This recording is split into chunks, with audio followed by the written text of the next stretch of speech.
versículo lo vamos a oír mucho este año. Repitan conmigo, por favor. Por lo tanto, ya no sois extranjeros ni forasteros, sino conciudadanos de los santos y miembros de la familia de Dios. Efesios 2:19. Muy bien, muchas gracias. Pueden sentarse. Estoy comenzando hoy una serie de mensajes nuevos. Vamos a estar mirando la carta de Pablo a los Efesios. Vamos a comenzar con el comienzo de la carta, la primera parte de la carta. Y quería empezar hablándoles de mi esposa Eli. Cuando yo la conocí, yo de jovencito, siempre me gustaba leer libros de fantasía o de ciencia ficción, ese tipo de cosas. Mi esposa, lo que ella leía eran libros de misterio. Ella leía Agatha Christie, más adelante Mary Higgins Clark, cosas así, misterios, ¿no? Y la verdad es que nos gusta un buen misterio, ¿no? Y pensando algo similar a eso, un género que se ha vuelto muy popular hoy en día es el género de crímenes reales. Hay muchas series de televisión que estudian un crimen real y la gente investiga una muerte, una desaparición misteriosa y van reuniendo pruebas y detalles y guiando al televidente a través de esa compleja historia, atando cabos y la idea es llegar al final a una idea de, bueno, ¿qué es lo que pasó? ¿Por qué sucedió lo que sucedió? ¿Y te has preguntado alguna vez por qué nos encanta tanto resolver misterios?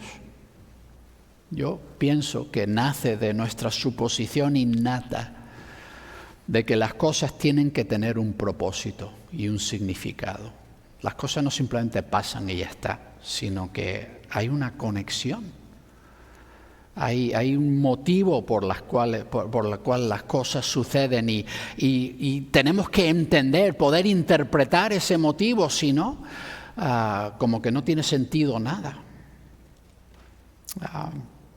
Hay una novela humorística, no sé cómo se traduciría el título de la novela al español. En inglés es The Hitchhiker's Guide to the Galaxy, la guía a la galaxia del autoestopista. ¿Qué significa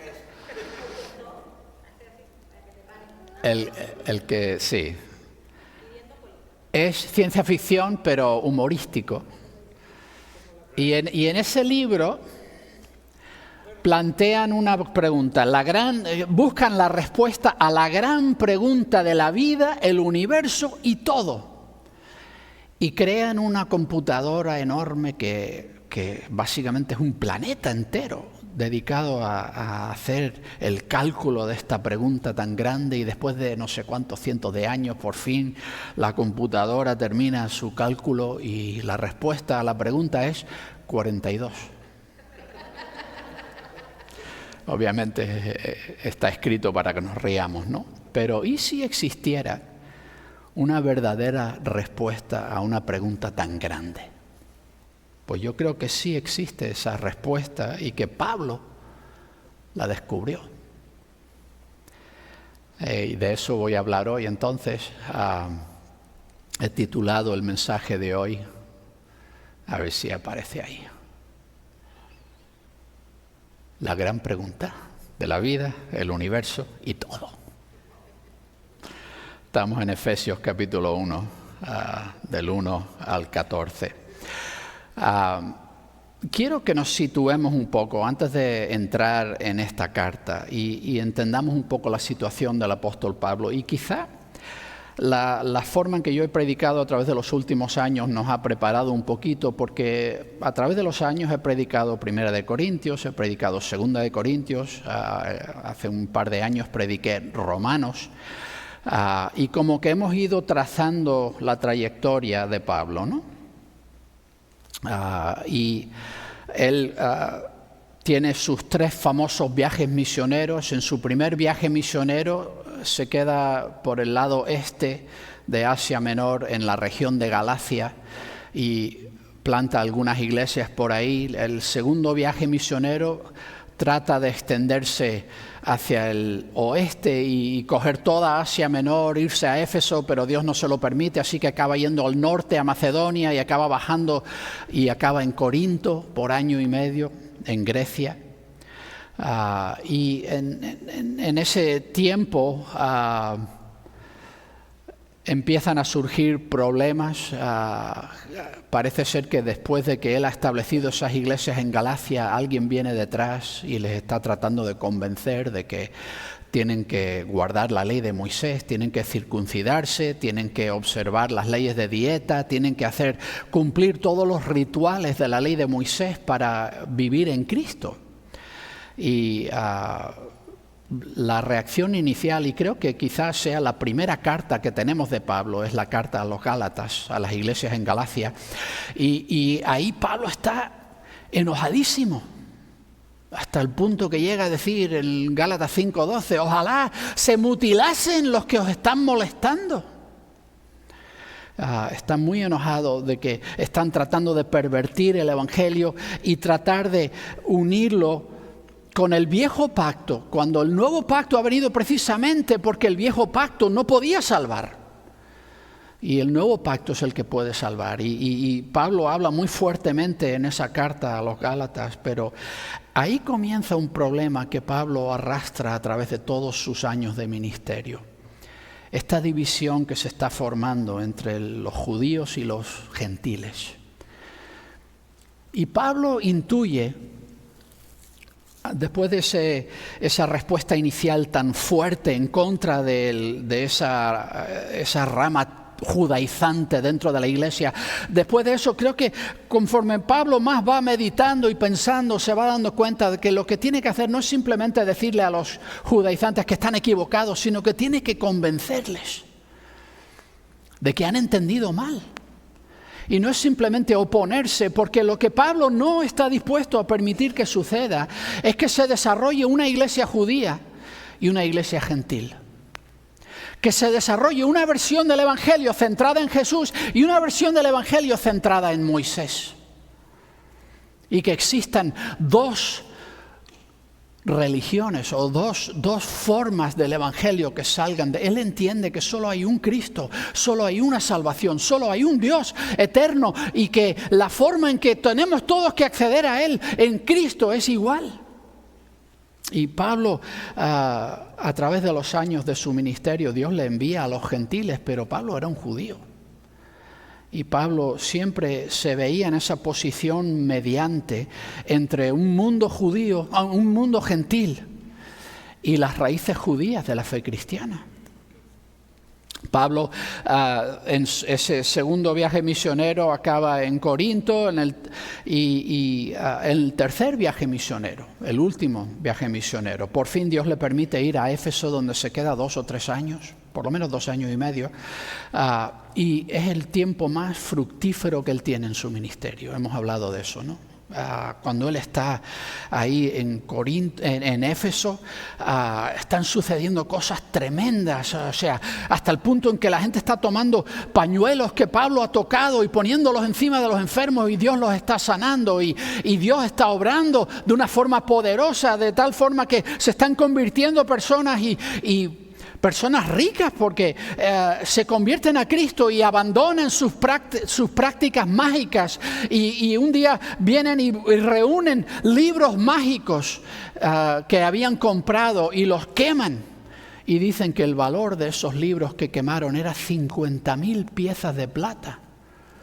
Una pieza de plata era el salario de un día completo de trabajo. Dios estaba obrando tremendamente, pero también Pablo termina su ministerio allí y al final de su ministerio ahí hay una gran sublevación. La ciudad se vuelve loca, la ciudad, porque hay un platero que hace ídolos de la diosa y se da cuenta de que están perdiendo dinero porque los cristianos ya no compran ídolos, y él fomenta en la ciudad una revuelta en contra de los cristianos, y es poco después de eso que Pablo se marcha de la ciudad y va al norte, y lo que está haciendo Pablo al terminar su tercer viaje misionero es recoger una ofrenda. Y él va al norte, va a Macedonia y va visitando las iglesias ahí. Ya desde Éfeso lleva la ofrenda de Éfeso y empieza a recoger esta ofrenda en todas las iglesias. Y luego acaba llegando al sur, a Corinto, donde finaliza su recolecta de esta gran ofrenda que él quiere llevar a Jerusalén. Y esto es, a través de los años, lo que Dios ha puesto en el corazón de Pablo. Cómo sanar esta herida, esta división en el cuerpo de Cristo, en la iglesia. Y él dice, lo que puedo hacer es ir a todas estas iglesias gentiles y pedirles que den generosamente. Y si leemos las cartas de Pablo a los Corintios, por ejemplo, él les impulsa y les usa toda la argumentación que se le ocurre para que esa ofrenda sea extremadamente generosa. Porque él no quiere una cosita una limosnita que les den ahí a los hermanos en Jerusalén. Cuando él aparezca en Jerusalén con esa ofrenda, él quiere que los creyentes allí se queden asombrados de la generosidad de las iglesias gentiles. Y esa es la visión que Pablo ha desarrollado.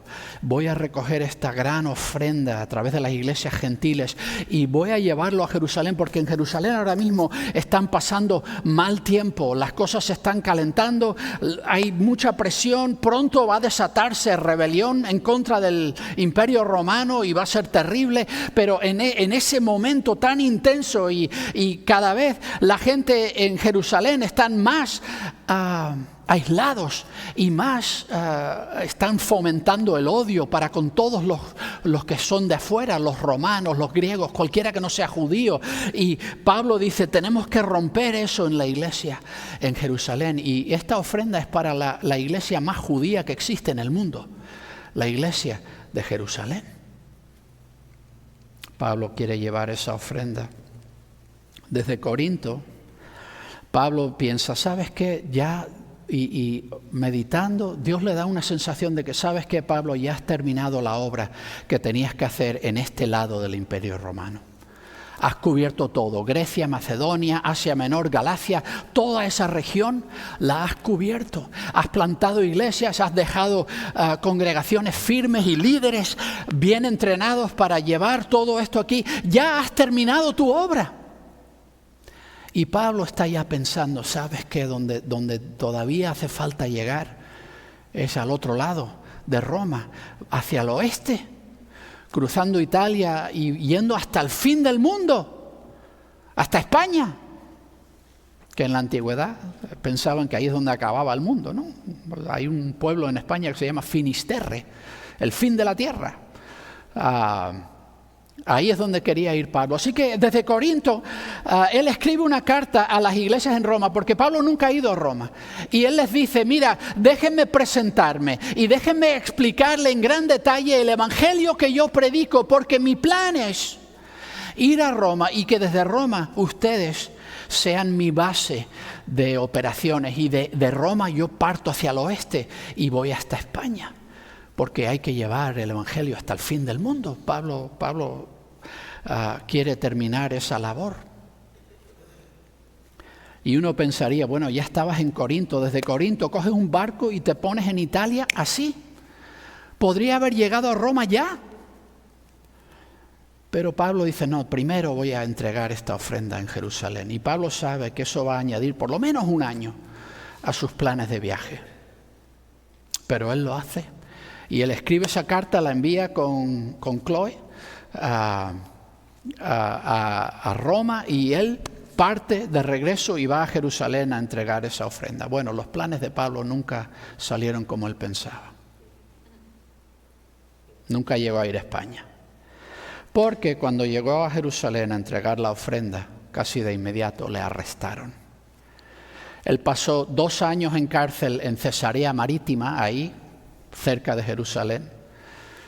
Y cuando había un complot para asesinarle y Pablo vio que si él no hacía algo iban a asesinarle, Él tuvo que apelar su caso al César, porque Pablo, como ciudadano romano, tenía el derecho a decir, no, ustedes no me pueden ejecutar sin que yo, mi caso lo oiga el César mismo. Él es el único que tiene autoridad para dar una sentencia de muerte a un ciudadano romano. Así que Pablo finalmente apela su caso al César y lo mandan por barco, el barco se estrella, pero sobreviven y bueno, finalmente llega a Roma y Lucas nos dice al final del libro de Hechos que por lo menos estuvo en Roma bajo arresto 2 años más. Y como el libro de Hechos termina con Pablo todavía bajo arresto en Roma, quién sabe cuántos años más estuvo antes de que Nerón, el emperador, escuchase su caso. Y es en ese tiempo, creo yo, en Roma, en prisión, que Pablo escribe la carta a los Efesios. Y quiero que notes, porque esta carta es muy diferente, por ejemplo, de las cartas a los Corintios. Cuando Pablo estaba escribiendo cartas en medio de su ministerio, en medio de su labor misionera, estaba tratando de enfrentar toda una serie de problemas y responder a preguntas y estaba Pablo en el meollo de todo, tratando de solucionar problemas. Notarás que en Efesios no habla de nada de eso. Mientras que a los corintios les dice, bueno, en cuanto a este tema, esto es lo que tengo que deciros. En cuanto a esta cosa, déjame deciros esto. Y en cuanto a esta otra cosa que me han informado, déjame deciros esto. No dice nada de ese tipo de cosas en Efesios. Y hay quien dice, hay algunos que dicen, no, Pablo no escribió Efesios porque se lee de otra forma, no es el mismo tipo. Bueno, claro. ¿Cómo vas a escribir respondiendo a todas estas preguntas si llevas 4 años mínimo en la cárcel? Y la única información que tienes de las iglesias es si alguien da la casualidad que viene a visitarte en la cárcel y te comenta alguna cosa.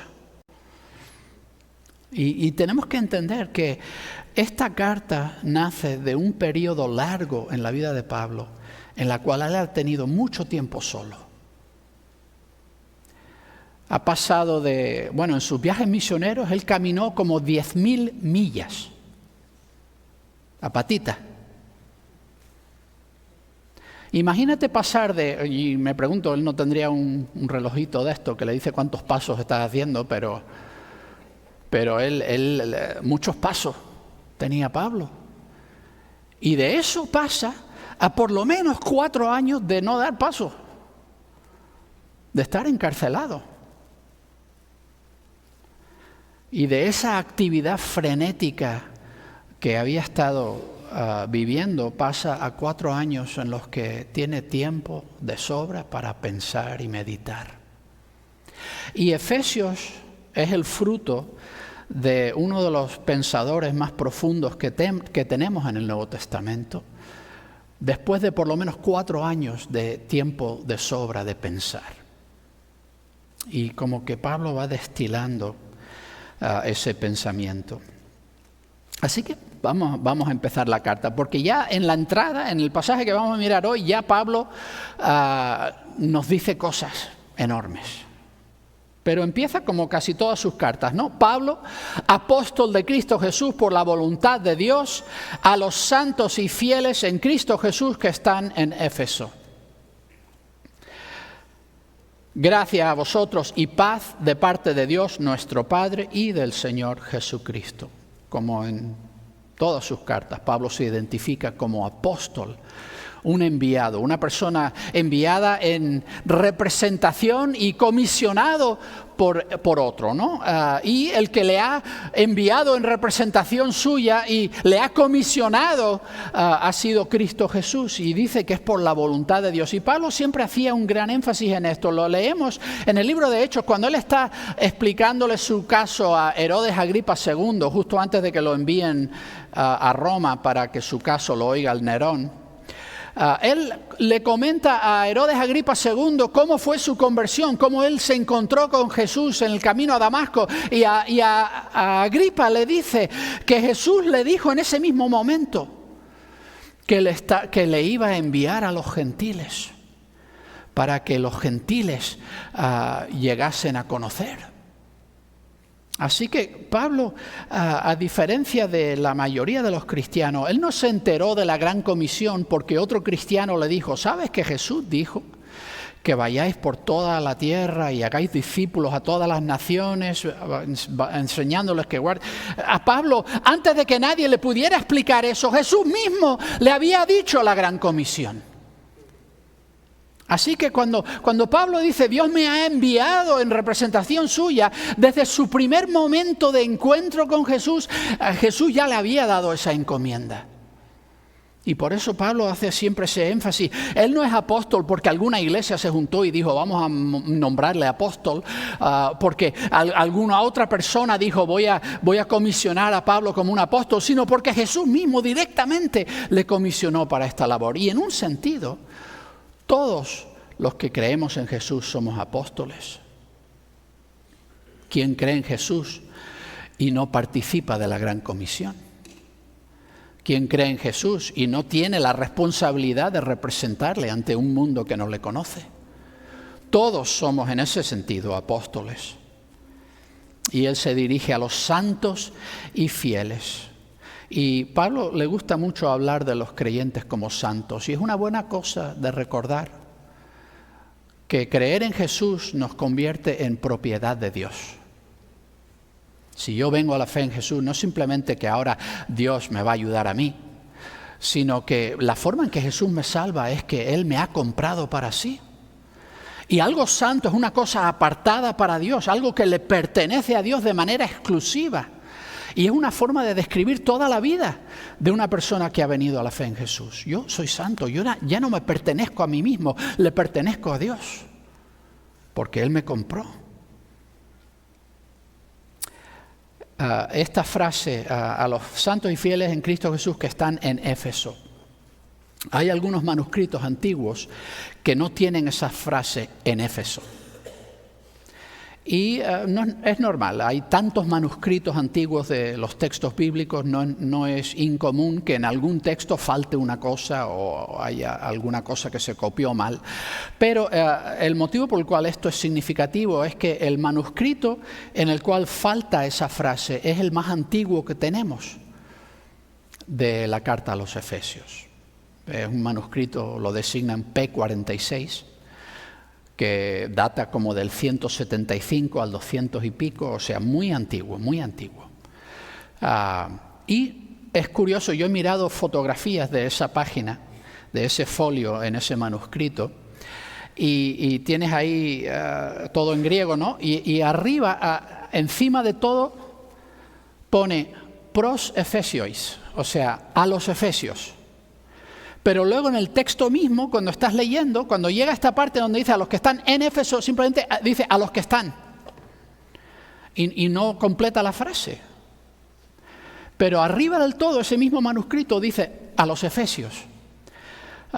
El motivo por el cual esto es significativo es la importancia de ese manuscrito. No es un manuscrito cualquiera, es uno de los más fiables que tenemos y más antiguos. Y también falta en otros dos manuscritos muy significativos, el manuscrito conocido como Vaticanus y el manuscrito conocido como Sinaiticus. Son manuscritos muy significativos, pero en total hay solamente 6 manuscritos en el cual falta la frase y 3 de ellos son muy significativos. Algunos dicen, pues eso quiere decir que esta carta no la escribió Pablo o que no era para los Efesios, era para otra iglesia. Pero todos estos manuscritos donde falta esa frase, arriba de la página pone a los Efesios. O sea que en el manuscrito mismo dice que es para los Efesios y desde la antigüedad, los más antiguos que escriben acerca de esto, los cristianos de esa época, quizá alguno menciona que sí, su copia no decía eso de lo de los Efesios, pero que sabían que esa era la carta a los Efesios. Nunca hay nadie que debate que sea la carta a los Efesios. Entonces, ¿cómo explicamos eso?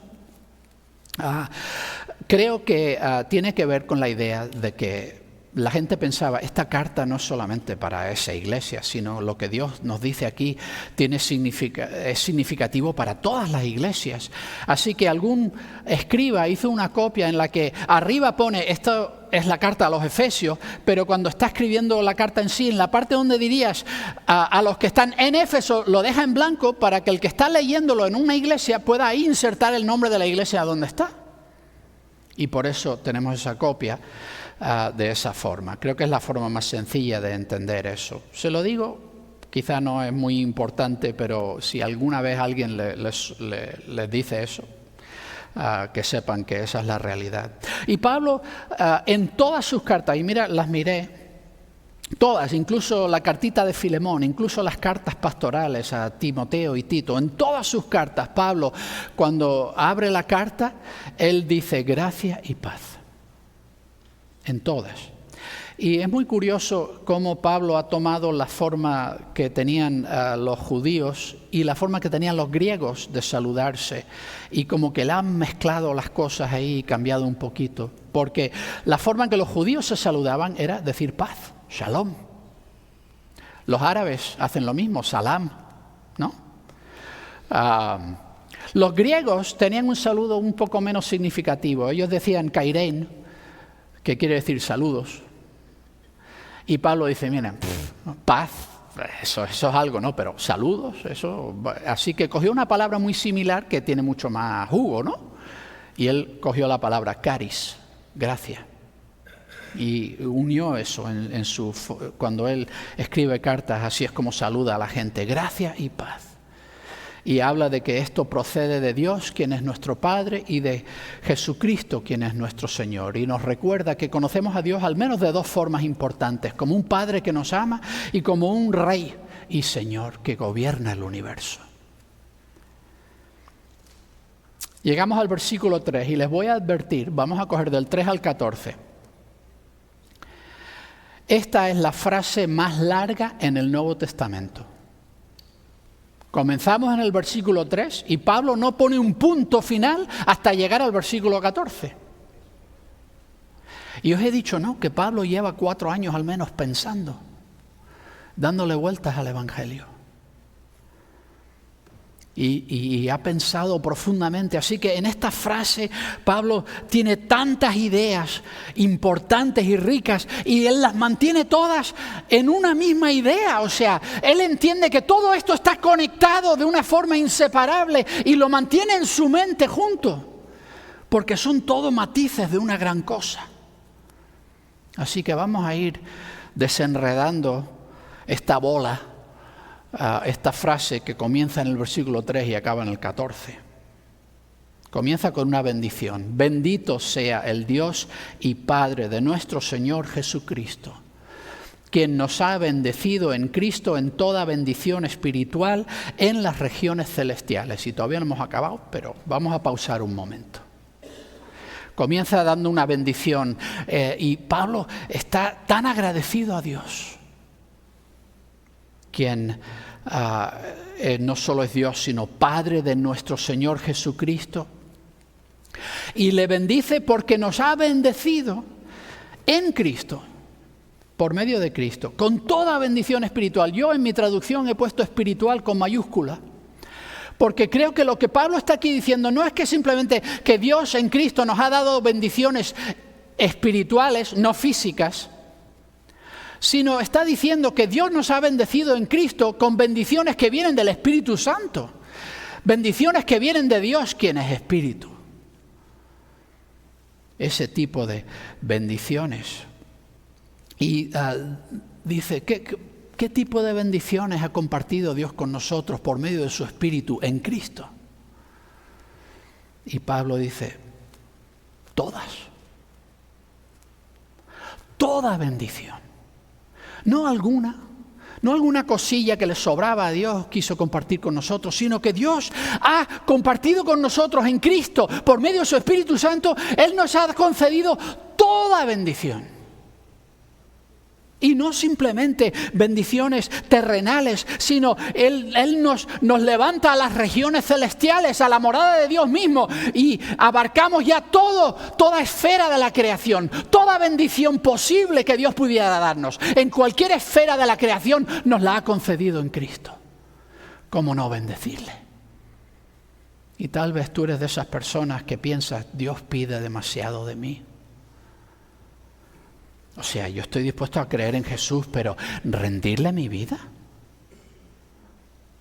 ¿Darle todo lo que soy? ¿Rendir toda mi identidad? ¿Y comprometerme a obedecerle en todo? ¿Pides demasiado, Dios? ¿Me lo pides todo? Bueno, recuerda que Dios también a ti te lo da todo. Que Dios no ha guardado para sí nada de lo que Él tenía que compartir, sino que ha derramado sobre nosotros toda bendición posible. Y Dios no pide de ti lo que Él no te está dando.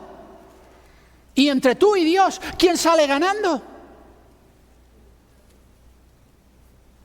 Sigamos. Así como nos escogió en Él desde antes de la fundación del cosmos, para que fuésemos santos y sin mancha delante de Él. Este Dios que nos ha bendecido inmensamente en Cristo también nos ha escogido para sí desde antes de la fundación del cosmos. Y Pablo sabe, y él ha estado pensando en esto, que Dios no es simplemente viejo, Dios es eterno. Y la diferencia radica en que no es simplemente que Dios lleva desde el principio pasando todas estas cosas con nosotros, sino que Dios existe fuera parte del tiempo mismo. Y que Dios tiene la capacidad que nadie más tiene de observar toda la historia del cosmos, de cabo a rabo, de principio a fin. Y puede observar la totalidad de este telón que se extiende de la historia y puede acceder a cualquier punto. Porque Él no está limitado a ser uno de esos hilos que se va moviendo, sino que Él está fuera de ello. Así que desde esa perspectiva, desde antes que existiese nada, Dios ya sabía quiénes íbamos a ser. Y Dios ya nos había escogido para sí desde antes de que existiese el cosmos. ¿Y para qué nos ha escogido? Para que seamos santos, para que seamos suyos. Santos y sin mancha delante de Él. Y aquí Pablo abarca un aspecto importantísimo de la fe cristiana. Que no solo Dios nos bendice en Cristo con toda bendición, sino también el propósito de Dios para nosotros es que le pertenezcamos a Él. Y no solamente que le pertenezcamos a Él, sino que nuestras vidas sean purificadas completamente de la mancha del pecado. Que seamos hechos sin mancha. Una de las formas más pobres de entender el Evangelio es pensar que Cristo murió en la cruz simplemente para perdonar nuestros pecados, para que hagamos como que no pasaron y ya está. Y que lo único que estamos hablando cuando decimos que Jesús nos salva es que nos quita la consecuencia de nuestros pecados. No. Cristo murió no solamente para perdonar nuestros pecados, sino para limpiarnos de ellos. Para eliminar el poder y la presencia del pecado de nuestro corazón y de nuestra vida. Y eso es el proceso que llamamos en la vida cristiana de santificación. Dios nos llama a ese proceso de rendirnos a su proceso de limpieza. Él nos está limpiando, nos está purificando. Así que nota, ese es otro tema muy importante cuando hablamos de la fe cristiana, ¿no? La santificación. Dios nos está purificando, Dios está cambiando nuestras vidas y nos está limpiando para hacernos personas sin mancha.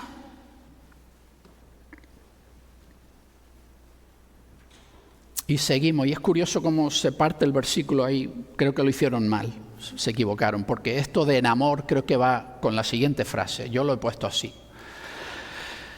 en amor, habiéndonos predestinado para que nosotros fuéramos adoptados como hijos suyos por medio de Jesucristo, según el beneplácito de su voluntad, para la alabanza de la gloria de su gracia que nos ha dado gratuitamente en el amado. ¿Qué más quiere decirnos Pablo de por qué estamos bendiciendo a Dios? Nos ha bendecido en todo, ha hecho tantas cosas por nosotros, nos ha santificado, nos ha escogido para Él. Y también habla de que Dios nos predestinó. Dios, antes de que existiésemos, ya sabía dónde quería que acabásemos, ¿no? Él ya decidió nuestro destino de antemano. Esa es la idea, ¿no? Predestinación. Dios nos predestinó, ¿para qué? Para que fuésemos adoptados como hijos suyos. Y pudiéramos pensar, ¿no?, hablando de ser santos, sin mancha, que Dios lo que quiere es simplemente que le pertenezcamos a Él y que seamos súbditos suyos. Pero Pablo dice, no, es más bello que eso. Dios no está buscando esclavos, no está buscando súbditos, está buscando hijos, está buscando familia. Y lo que Dios pretendía era adoptarnos. Y este es el lenguaje que le gusta usar a Pablo. El apóstol Juan usa el lenguaje de nacer. Nacemos como hijos de Dios por un milagro del Espíritu Santo. Pero a Pablo le gusta hablar de que somos adoptados, porque bajo la ley romana, así es como funcionaba la adopción. Tú eras hijo de otra familia y tenías las responsabilidades y tenías las deudas y todas las cosas que iban con esa familia. Pero cuando otra persona decía, voy a adoptarte como mi hijo, tú perdías completamente tu identidad y tus responsabilidades y la carga de tus deudas como participante en la vida anterior, en la familia anterior. Y entrabas a formar parte de la nueva familia. Tu identidad ahora estaba basada en el nombre del Padre que te había adoptado. Y tú ahora eras parte de esa familia. Y con eso tenías todos los derechos de esa familia. Era partícipe en la herencia de esa familia y todo lo que el Padre tenía te lo impartía. Y Pablo dice, eso es lo que Dios ha hecho con nosotros. Éramos miembros de la familia del pecado. Esa era nuestra identidad y ese era el Padre que tenía autoridad sobre nosotros. Pero Dios en Cristo ya tenía de antemano este destino preparado para nosotros, que nosotros fuésemos adoptados como sus hijos. Por medio de Jesucristo. Y no porque tuviera alguna obligación, porque alguien le dijese que tenía que hacerlo, sino por el beneplácito de su voluntad. Porque a Dios le dio la buena gana. Porque Dios quiso obrar para con nosotros en amor.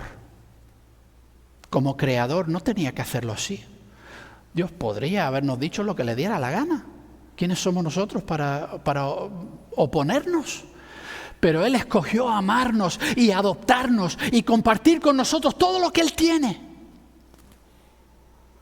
para la alabanza de la gloria de su gracia. 3 veces en estos versículos Pablo va a hablar de la alabanza de la gloria de Dios. La primera incidencia de esa frase la usa hablando de que Dios nos ha querido hacer su familia. Y eso redunda en que se alaba la gloria de Dios. Qué grande es nuestro Dios, quien nos ha amado gratuitamente en el amado. Jesús, el único amado del Padre, Hijo único, en Él nos ha hecho familia. Versículo 7, en quien tenemos redención por su sangre, el perdón de ofensas según las riquezas de su gracia. Otra parte importante de la fe cristiana, ¿no?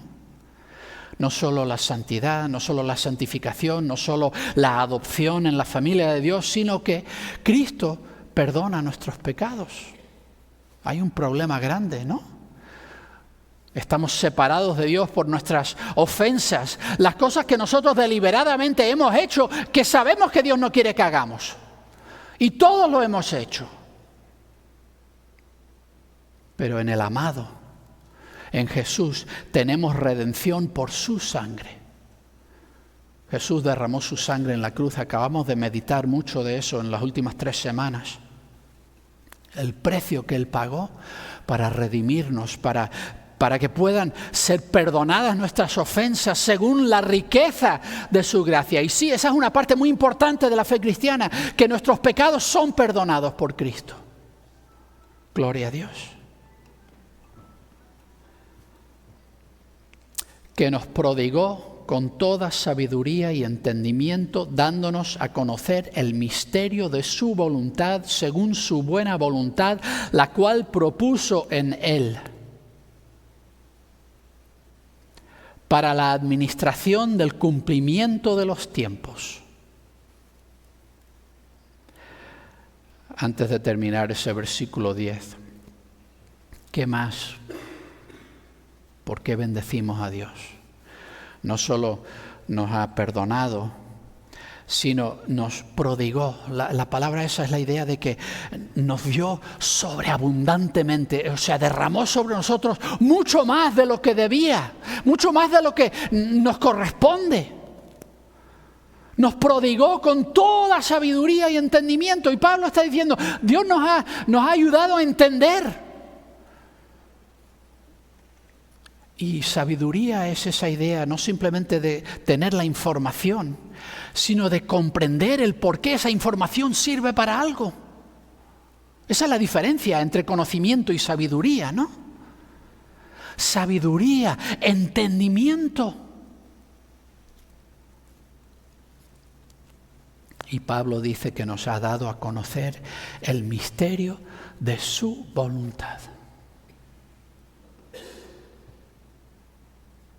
Según su buena voluntad. Y esta palabra misterio aparece 6 veces en esta carta a los Efesios. Pablo está obsesionado con esta idea de que Pablo está pensando cuando se sienta a escribir esta carta, por fin creo que he dado, por fin entiendo de qué va todo. ¿De qué va todo esto? ¿De qué va todo lo que Dios está tratando de hacer? ¿Por qué existe la creación? ¿Por qué creó Dios nada? ¿Y por qué, habiendo creado, Dios ha hecho todo lo que ha hecho por medio de la historia del mundo? ¿Por qué está Dios haciendo todo esto? ¿Cuál es su propósito? ¿Cuál es su voluntad en todo esto? ¿Cuál es su designio? Como el que administra todo lo que existe. Y Pablo dice, esto es un gran misterio, el misterio más grande que se plantea el ser humano. ¿Por qué? ¿Por qué todo? Es curioso ver la trayectoria en Pablo de esta palabra misterio. Aparece en sus cartas. En 2 de Tesalonicenses, y esta es una de sus primeras cartas. La escribe al principio, la escribe durante su segundo viaje misionero, está en Corinto, plantando la iglesia en Corinto cuando escribe esta carta a los tesalonicenses. Y parece ser que alguien en Tesalónica está confundiendo a la gente y les está diciendo que el día del Señor ya ha sucedido. Y de alguna forma te lo perdiste. Y Pablo dice, no, eso es imposible. Y les dice, primero tienen que suceder algunas cosas, tiene que levantarse el ánomos, uno de los pasajes más complicados del Nuevo Testamento, ¿no? El hombre sin ley, y se va a oponer a todo esto, y en el día de su aparición Jesús lo destruirá, en el día de su aparición. Y luego hace esta observación en 2 de Tesalonicenses 2:7, porque ya está obrando el misterio de la iniquidad. Y en ese tiempo en la vida de Pablo no sabía cuándo va a regresar Jesús. Y él sabía que antes de que él regresase, era el tiempo que tenemos para compartir este mensaje con todo el mundo. Así que Pablo está obsesionado con llevar este mensaje a todo el mundo antes de que ya se acabe el tiempo, antes de que regrese Jesús y no haya tiempo más para hacer esto. Y pensando en esas cosas, él está observando que hay una fuerza misteriosa obrando en contra de la labor de la iglesia, en contra de los esfuerzos por compartir el evangelio a través del mundo. Hay un misterio de iniquidad que está operando en el mundo y que se resiste a lo que Dios está haciendo en Cristo. Y aunque él sabe que Jesús aún no ha regresado, aún no hemos llegado al fin, él dice, ¿sabe? Noto que las fuerzas del mal están obrando. Y la primera vez que vemos en sus cartas que él usa la palabra misterio, él se está preguntando qué es lo que está haciendo el mal en el mundo. Ese es el misterio que trata de descifrar. Seguimos adelante, 1 Corintios, más adelante durante su tercer viaje misionero. Él está en la ciudad de Éfeso, plantando una iglesia en Éfeso, y escribe esta carta a los corintios en Corinto. Y ha surgido un problema similar. Alguien ha aparecido en Corinto y les está diciendo, ¿sabes que la resurrección ya sucedió? Y Pablo les responde y dice, de eso nada. Y explica en gran detalle en 1 Corintios 15 cómo va a ser la resurrección, hay un orden, hay cómo van a ser las cosas. Y luego dice esto, he aquí en el versículo 51, os digo un misterio. No todos dormiremos, hablando de morir, pero todos seremos transformados. Y habla del día de la resurrección, da igual que en ese momento estés vivo o muerto, a todos nos va a pasar lo mismo. Vamos a ser transformados de corruptible en incorruptible, de mortal en inmortal, de vergonzoso a glorioso. Y habla de todo eso, ¿no? Así que ahora Pablo, el misterio que Pablo se está planteando es, ¿qué es lo que va a hacer Dios con nosotros? Seguimos adelante y al final del tercer viaje misionero, Pablo ya deja Éfeso, va al norte a Macedonia. Ya les dije, acaba en Corinto para terminar de recoger la ofrenda y ahí escribe la carta a los romanos. Y en Romanos 2 veces aparece esta palabra misterio. La primera, Pablo ya se está planteando, ya lo hemos hablado, ¿no? Esta división entre judíos y gentiles y la realidad tan extraña que aunque el Mesías vino como culminación de lo que Dios había estado haciendo con el pueblo judío, la mayoría de los judíos lo rechazaron. Y Pablo se plantea eso. Y Pablo piensa y meditando, él entiende, intuye que Dios está obrando en la misión gentil para obrar también con el pueblo judío. Y él sugiere que Dios está usando la obra que él está haciendo entre los gentiles para provocar a celos al pueblo judío para que ellos abandonen su incredulidad y vengan a la fe en Jesús. Y dice esto en el versículo 25 y 26, no quiero que ignoréis este misterio, que ha acontecido a Israel endurecimiento en parte, hasta que haya entrado la plenitud de los gentiles, y así todo Israel será salvo. Y notamos que la idea de misterio de Pablo se va ampliando, ¿no? Y el misterio que él está notando ahora es que cómo Dios está obrando a través de todo el mundo y toda la raza humana y está usando la misión de los gentiles para también alcanzar al pueblo judío incrédulo y obrando a través de todo esto para unirlo todo. ¿Cómo va a salvar Dios a Israel? Y él dice, hay un misterio, Dios está obrando por medio del ministerio gentil para traer a los judíos a la fe. Y al final de la carta dice esto, él está hablando, según la revelación del misterio que se ha mantenido oculto desde tiempos eternos, pero que ha sido manifestado ahora y que por medio de las escrituras proféticas y según el mandamiento del Dios eterno se ha dado a conocer a todas las naciones para la obediencia de la fe. Pablo entiende que por fin en Cristo se resuelve el gran misterio.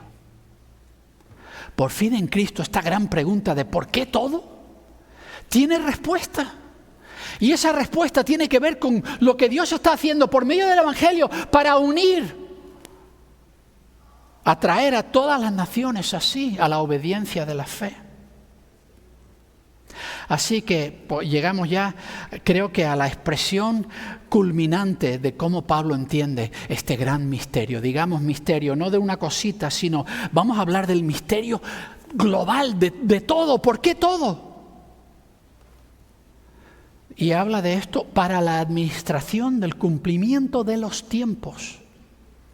Si hablamos de la historia como que está dividida en diferentes tiempos, diferentes épocas, diferentes eras, Pablo usa el plural para que entendamos que Dios, que está administrando todos los tiempos de la historia del cosmos y llevando a cada uno de esos tiempos a su cumplimiento final, a esa plenitud final de cada tiempo, si cogemos todos los tiempos de la historia del cosmos bajo la administración de Dios y las llevamos a su cumplimiento final, llegamos a esto. ¿Para qué todo? Reunir todas las cosas en Cristo. Ese es el porqué de todo. Y por si no entendemos lo que Pablo está diciendo, pensamos, no, se refiere a las naciones. Quizá en Romanos eso es lo que vemos, ¿no? De unir las naciones. No, es más que eso. Las que están en los cielos y las que están en la tierra, en Él. Pablo quiere que entendamos, este plan de Dios abarca todo lo que existe. Quiere unir todas las cosas. Y aquí hay una palabra, voy a ver si la puedo decir sin trabarme, porque es larguísima. Anakefalaio sastai. Una palabra muy extraña, solamente aparece 2 veces en la Biblia. Las 2 veces las usa Pablo. La otra está en Romanos 13:6, creo. Yo la he traducido reunir, pero quiero desglosar un poco esta palabra. Junta 2 cosas. Ana, que es la idea de cada uno, es como una palabra que usarías cuando estás haciendo una lista exhaustiva de algo y quieres identificar cada parte de la cosa. Ana. Y kéfale, que quiere decir cabeza, o encabezado, o entonces la idea es de coger cada cosa, y ponerlo todo en orden bajo el encabezado correcto. Eso es lo que Dios está haciendo en Cristo. Y Cristo es esa cabeza. Está cogiendo todo lo que existe y lo está administrando, ordenando, llegando a su cumplimiento perfecto en Cristo.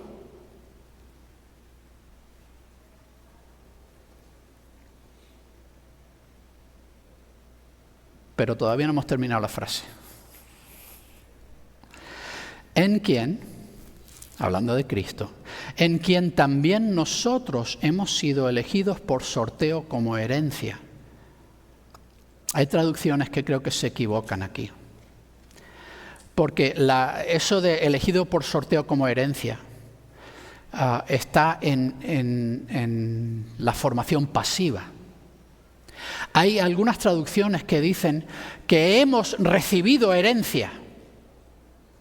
Pero esa no es la forma en que el griego pone el verbo, porque no es que nosotros estemos recibiendo herencia, es que nosotros estamos siendo hechos herencia. Nosotros somos la herencia. Y el que hereda es Dios. Y esta palabra literalmente habla de elegir algo por sorteo. Y una referencia a cómo las tribus de Israel se sortearon las tierras de Canaán cuando entraron a tomar posesión. ¿Se acuerdan que miraron todas las tierras, las designaron por piezas y luego echaron suertes y la que te tocó es la que te tocó? Y así es como escogiste tu tierra ancestral. Así es como elegiste tu heredad. Entonces esa es la palabra que Pablo está usando aquí. Nosotros hemos sido elegidos por sorteo como herencia para Dios, habiendo sido predestinados conforme al propósito de aquel quien obra todas las cosas según el designio de su voluntad, para que nosotros, los que fuimos los primeros en confiar en Cristo, fuésemos para la alabanza de su gloria. Y aquí Pablo habla de 2 grupos de personas. Primero habla de nosotros y luego habla de vosotros. Así que es la primera parte, nosotros. Creo que aquí Pablo está hablando, cuando dice los que fuimos los primeros en confiar en Cristo, está hablando de Pablo y otros como él que eran judíos, porque los primeros creyentes en Jesús eran judíos. Y ellos fueron los primeros que confiaron en Cristo. Y dice que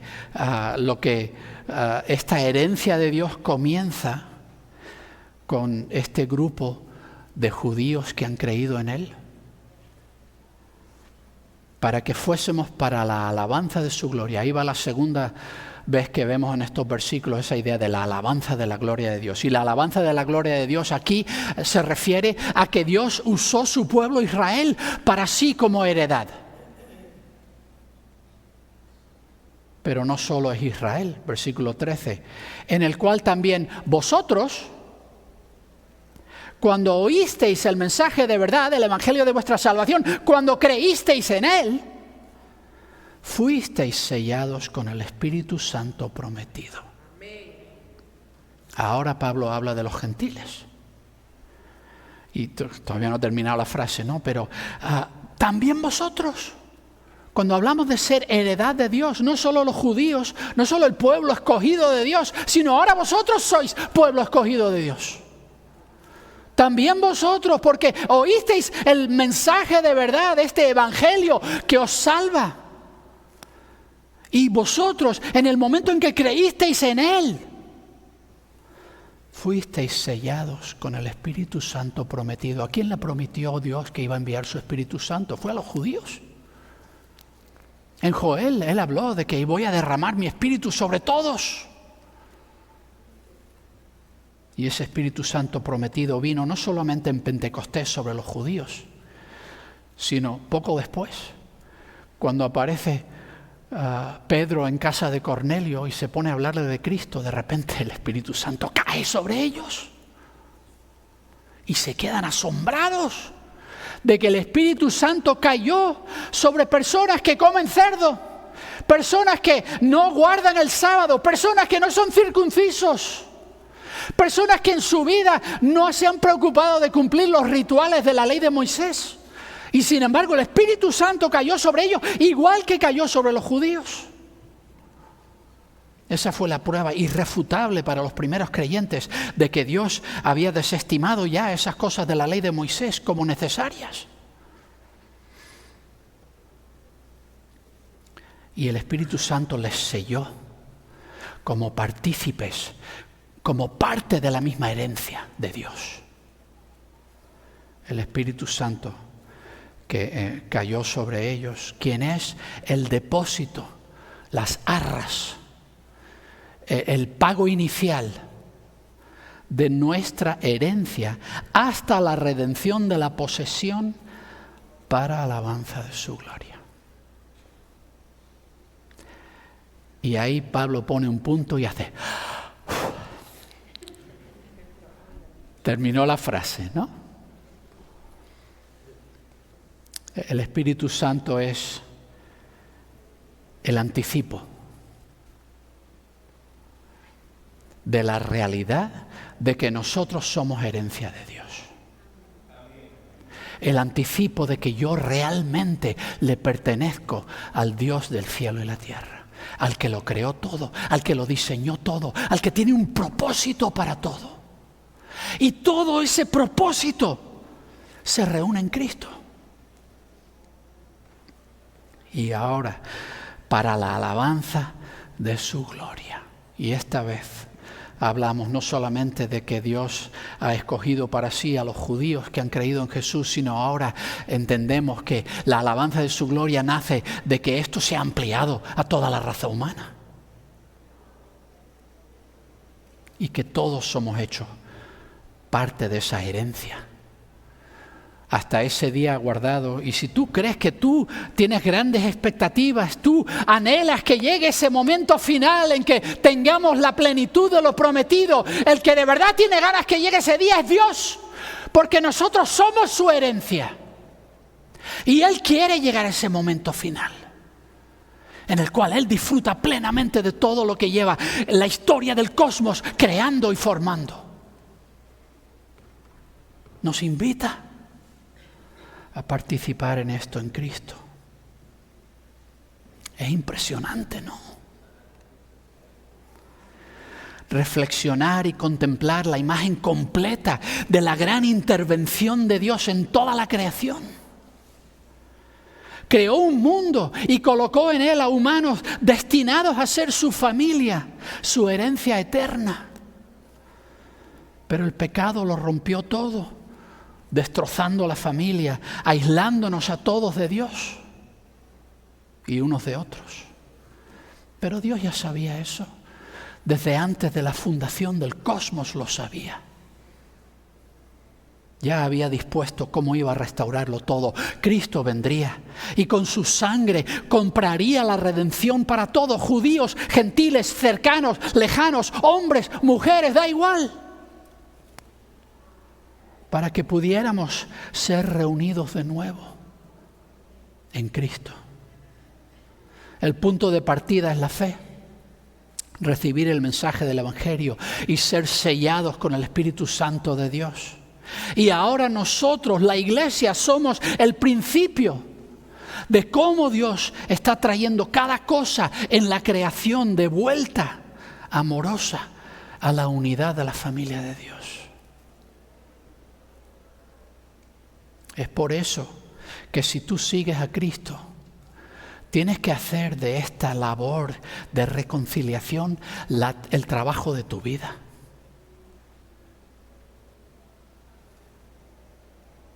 Dios nos invita a participar con Él en atraer de nuevo todo bajo Cristo. Lo cual quiere decir, cuando sales de estas puertas, cualquier persona con la que te topes es un candidato para tu testimonio. No digas, no, es que esta persona no habla mi idioma, esta persona no es como yo, esta persona no tiene mi trasfondo. Me da igual, porque esa persona también forma parte de lo que Cristo pretende reunir en sí. Y participamos con Él en esto. Es el propósito de nuestra existencia. Es lo que Dios ha estado haciendo desde siempre. Y ahora podemos ver el alcance completo. La imagen completa de todo. Vamos a cantar un canto para terminar, y es nuestro momento, nuestra oportunidad de responder a lo que Dios nos ha dicho en su palabra.